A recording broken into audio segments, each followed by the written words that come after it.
నైపుణ్యాభివృద్ధి విభాగాల ద్వారా రాష్ట్రంలో లక్షల సంఖ్యలో ఉద్యోగ అవకాశాలు ఉన్నాయని మంత్రి నారా లోకేష్ వెల్లడించారు. వచ్చే 5 ఏళ్లలో లక్షల సంఖ్యలో ఉద్యోగ అవకాశాల కల్పనకు అవసరమైన అన్ని చర్యలు తీసుకోవాలని అధికారులకు మంత్రి నారా లోకేష్ దిశానిర్దేశం చేశారు. నైపుణ్యాభివృద్ధి శాఖపై అధికారులతో మంగళవారం మంత్రి లోకేష్ సమీక్ష నిర్వహించారు.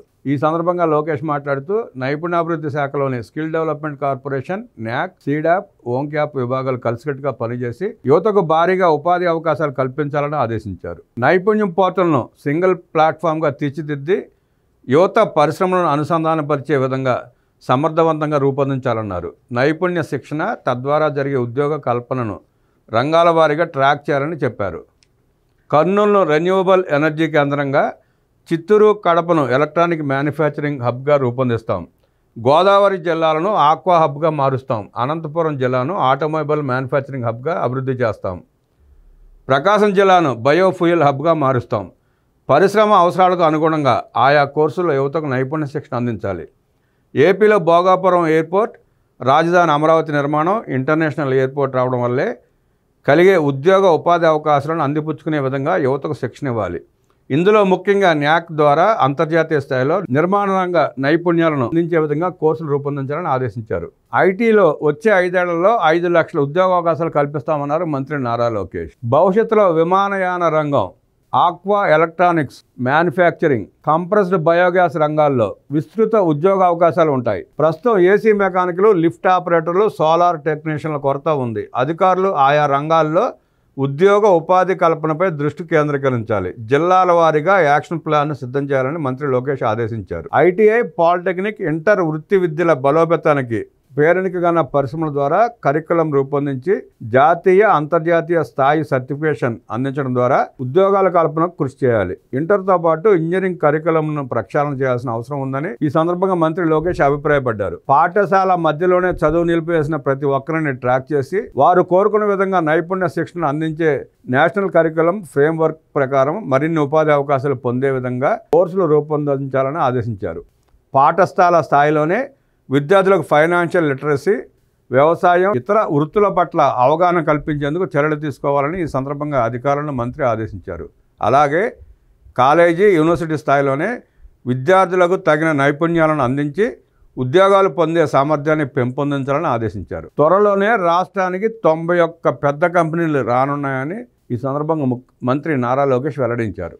రాష్ట్రంలో కొత్తగా తమ సంస్థలను ఏర్పాటు చేయడానికి ముందుకు వచ్చిన పెద్ద కంపెనీలకు అవసరమైన అనుమతులను త్వరితగతిన మంజూరు చేసేందుకు ప్రతి కంపెనీకి ఒక నోడల్ ఆఫీసర్ను నియమించాలని అధికారులను మంత్రి నారా లోకేష్ ఆదేశించారు. ఈ సందర్భంగా లోకేష్ మాట్లాడుతూ విశాఖ నగరాన్ని అత్యాధునిక సాంకేతికతల కేంద్రంగా, ఐటీ హబ్గా తీర్చిదిద్దాలన్నది ప్రభుత్వ లక్ష్యమని, ఇందుకోసం ప్రణాళికలు రూపొందించాలని కోరారు. రాష్ట్రంలో యూనిట్ల స్థాపనకు ఆసక్తి చూపుతున్న కంపెనీల పెట్టుబడులు, ఉద్యోగాలపై మంత్రి సమీక్షిస్తూ ఇప్పటి వరకు 91 ఐటీ, ఎలక్ట్రానిక్స్ కంపెనీలు 91,839 కోట్ల పెట్టుబడులు, 1,41,407 ఉద్యోగాలు కల్పించేందుకు ముందుకు వచ్చాయి.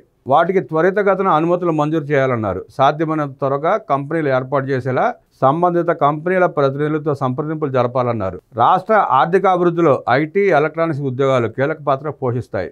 రాబోయే 5 ఏళ్లలో ఐటీ, ఎలక్ట్రానిక్స్ రంగాల్లో 5 లక్షల ఉద్యోగాలు కల్పించాలన్నదే ప్రభుత్వ లక్ష్యమని మంత్రి లోకేష్ స్పష్టం చేశారు. ఐటీ కంపెనీలకు చెల్లించాల్సిన ప్రోత్సాహ బకాయిలను వెంటనే చెల్లించండి. రాష్ట్ర వ్యాప్తంగా వీడియో కాన్ఫరెన్స్ ఎక్విప్మెంట్ను ఆధునీకరించండి.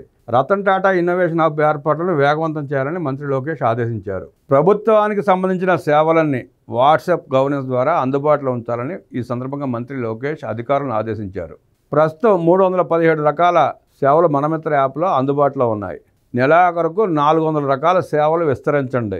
రెవెన్యూ శాఖతో పాటు వివిధ రకాల సేవలు సమయాన్ని తగ్గించేలా చర్యలు తీసుకోవాలని మంత్రి లోకేష్ ఆదేశించారు. ప్రతి సర్టిఫికేట్ బ్లాక్ చైన్, QR కోడ్తో నిర్ధారించుకునేలా టెక్నాలజీతో అనుసంధానం చేయాలని ఆదేశించారు.